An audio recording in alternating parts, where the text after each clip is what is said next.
Chapter 1. The Star No One Could Find. In the village of Caminho, where the cobblestone streets curved like sleeping rivers and jasmine grew wild over every gate, there lived a boy named Enzo. Enzo had dark, curious eyes and a habit of asking questions that made grown-ups scratch their heads. He asked why the moon changed shape. He asked why bread smelled better in the oven than on the plate. He asked why some people laughed with their whole bodies while others only smiled with their mouths. His grandmother, Avo Marta, said this was a sign. Every question is a doorway, and inside every doorway is a room you have never seen. But there was one question Enzo could not find the doorway to. It had begun on the night of his 7th birthday, when Avo Marta took him to the rooftop and pointed at the sky. The stars were so thick that night they looked like spilled salt on a dark cloth. She sat beside him on the old wooden bench, wrapped her shawl around them both, and said, "Enzo, do you know that each person is born with a star inside them? It is your light, your particular light, that no one else carries." Enzo had looked down at his chest, half expecting to see a glow beneath his shirt. He felt nothing. Where is mine? Some stars shine right away. Others take longer. They are waiting for you to go find them. That was 3 years ago. Now Enzo was 10, and his star was still missing. He looked for it everywhere. He tried sitting very still in the garden the way the old cats did. He tried holding his breath. He tried closing his eyes and thinking of nothing at all, which was the hardest thing he had ever attempted. Nothing worked. One autumn morning, with the air smelling of wood smoke and ripe figs, Enzo made a decision. If his star would not come to him, he would go looking for it. He packed a small cloth bag, a piece of bread, a jar of water, a notebook with a pencil tucked inside, and told his grandmother he was going for a walk. How long a walk? "Until I find what I am looking for." Avo Marta was quiet for a moment. Then she reached into her apron pocket and pressed something into his palm. It was a small, smooth stone, the color of midnight. "When you do not know what to do next, hold this stone and listen." Enzo put the stone in his pocket and walked out the door, not knowing that this small walk would change everything he thought he understood about himself and the world. Chapter 2. The Fisherman Who Lost His Courage. The road out of Caminho dipped down toward the river, where a fisherman named Benedito sat on a mossy rock, staring at the water. His nets lay folded neatly beside him, dry as a summer leaf.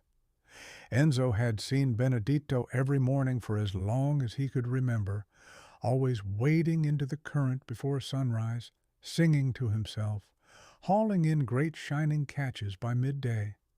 But that was before. "Good morning. Are you not fishing today?" The fisherman looked up.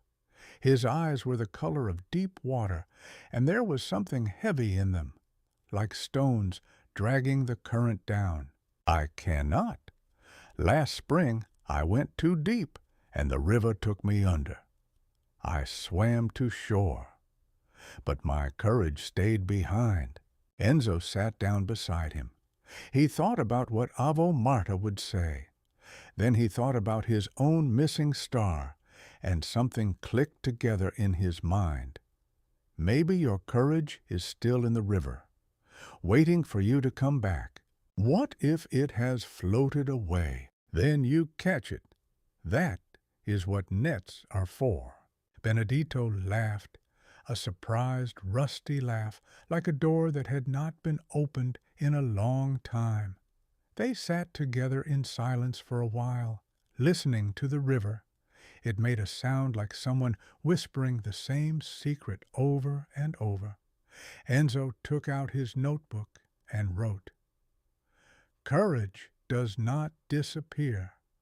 It only waits for us to return to it." When he stood to leave, Benedito was rolling up his sleeves. Enzo did not look back, but he heard behind him the sound of a net unfolding, and then the small, particular splash of a man stepping back into the river. He smiled, though he was not sure why. His chest felt a little warmer than before, but still no star. Chapter 3. The Weaver Who Forgot Her Joy. At the top of a winding street, Enzo came upon a workshop with an open door. Inside, a woman sat at an enormous loom strung with threads of every imaginable color: burnt orange, sea green, violet, gold. Her fingers moved through them quickly, automatically, like a river finding its way around stones. But her face was blank. "That is the most beautiful cloth I have ever seen." The woman, her name was Serena, paused and looked at him. Then she looked at the cloth. Then she sighed. "I used to love it. When I was young, I would weave all day and feel as if I were painting with light. Now it is only work." "What changed?" "I started weaving for other people's eyes instead of my own heart. Now I make what sells, not what sings." Enzo stepped inside and looked closely at the cloth on the loom. There was a pattern emerging in it, almost invisible, but there, small spirals, like galaxies, woven into the space between the flowers. "I can see you in here. Look, right there, those spirals. Did you decide to put them in?" Serena leaned forward. Her eyes widened. "I did not decide. My hands just remembered." Maybe joy does not forget us. Maybe it hides in our hands until we are ready to feel it again. Serena touched the spirals gently. Then she reached up and changed the thread she had been about to use, swapping a dull gray for a thread of shimmering teal. She did not ask anyone's opinion. She just wove it in, and for the first time in a long while, she hummed. As Enzo walked away, he wrote in his notebook, "Joy is not lost. It lives in the hands, in the breath, in the small choices we forget we are allowed to make." His chest felt warmer still, but still no star. Chapter 4. The Merchant's Empty Chest. Near the market square, Enzo passed the house of a merchant named Rodrigo, who was famous throughout Caminho for having more than anyone else. 3 warehouses, 2 carts, a horse, and a coat, made from fabric shipped from faraway lands. But today, Rodrigo was sitting on his front step with his head in his hands. "Merchant Rodrigo, what is wrong?" The merchant looked up. He was a large man with a thick beard, but right now he looked small. "I have everything, and yet when I wake up in the morning, I feel like something is missing, a hollow in the center of my chest." Enzo thought about this. He knew that feeling well. He had been chasing his own missing star for 3 years. When did the hollow start? "I think it was when I stopped giving. I used to give things away freely when I was young: bread, time, laughter. Then one day I decided that keeping was smarter than giving, and I kept and kept and kept. And now my chest is full of things and empty at the center." Enzo sat quietly for a moment.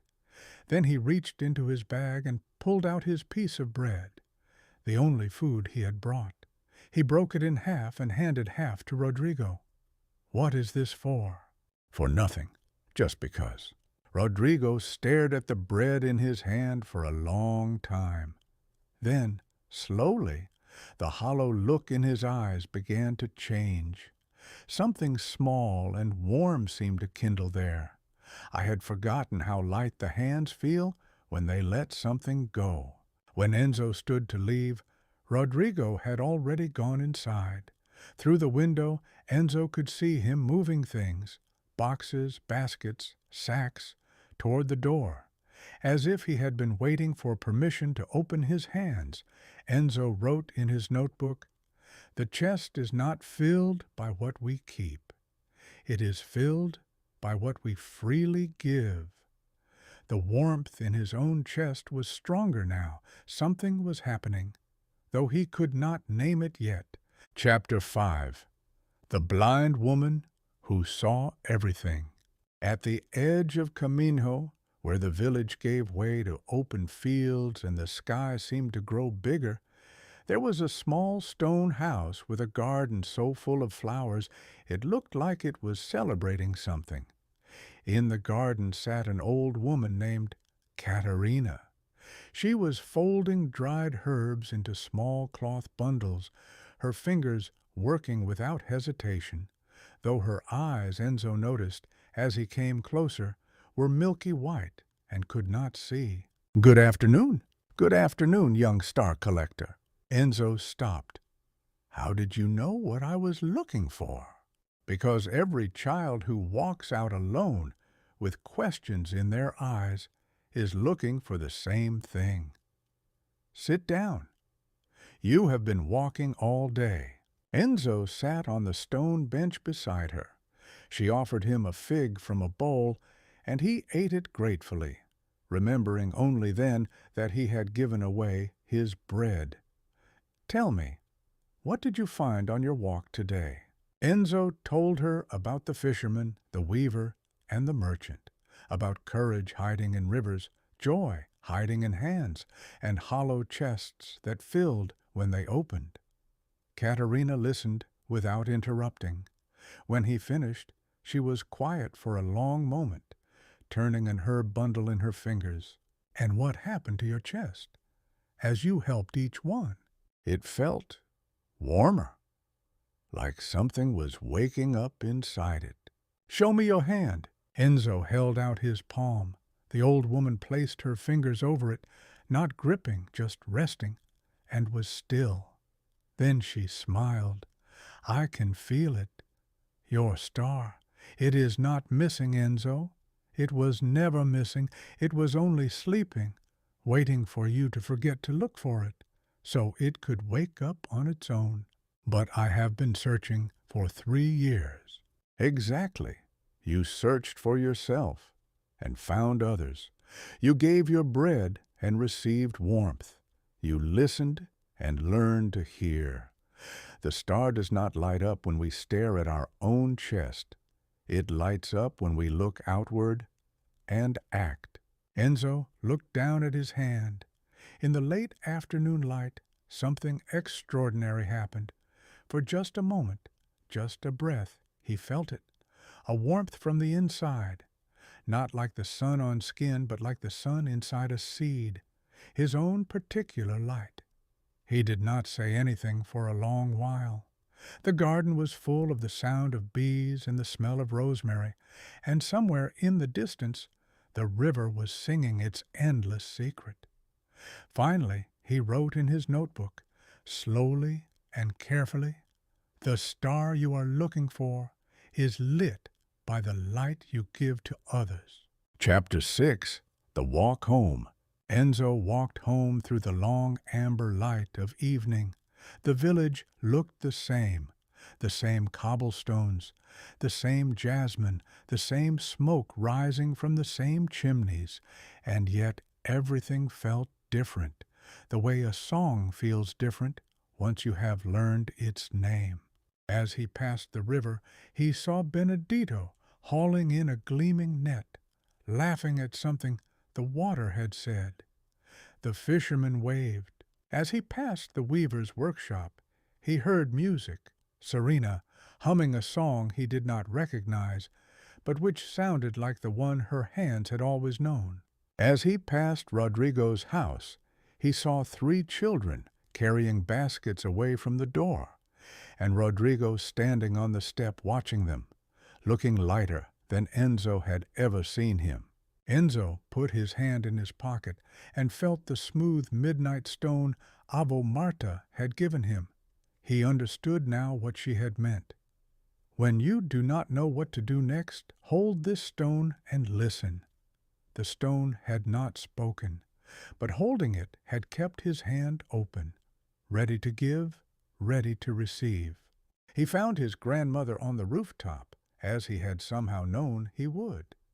The first stars were beginning to appear, careful and tentative, like children tiptoeing into a dark room. Well, I found it, or maybe I made it.